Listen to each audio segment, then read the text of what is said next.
যদি বাপের বেটা হোস 29 দলিল দিয়ে যা আমার নবী 40 বছর বয়স থেকেই নবী, তার আগে নবী ছিল না। আর আমি মালিক চাঁদ তোকে আমি চ্যালেঞ্জ দিলাম, তোকে এই নবী পাক যে কবে নবী হয়েছে এই বিষয়ে কমা বেশি তোকে 10টা সহি হাদিস দেখাবো, 10টা পিওর উর্দুতে তোকে হাদিস দেখাবো,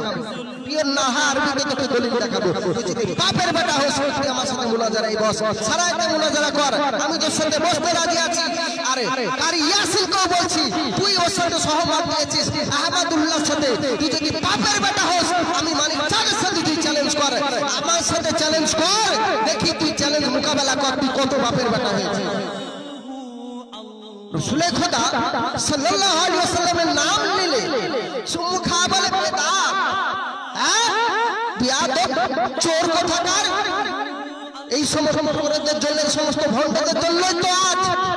দুনিয়ায় এত ফেতনা। এই সমস্ত ভণ্ডরা যখন থাকবে না আল্লাহ রাসূল সাল্লাল্লাহু আলাইহি ওয়াসাল্লামের একটাই দল থাকবে, সেটা হলো মা আনা আলী ওয়া সাহাবিহি, আমি আমার সাহাবীরা যে দলটি জান্নাতি দল ওই দলটাই হবে, ওই দলটাই হবে। রাসূল খোদা সাল্লাল্লাহু আলাইহি ওয়াসাল্লামের হাদিস দ্বারা প্রমাণ হয় ওয়াহাবিদের ভিতরে নামাজ থাকবে বেশি, রোজা থাকবে বেশি, নফল থাকবে বেশি, তাহাজ্জুদ থাকবে বেশি, রোজা থাকবে বেশি, হজ থাকবে বেশি, কিন্তু ইমানে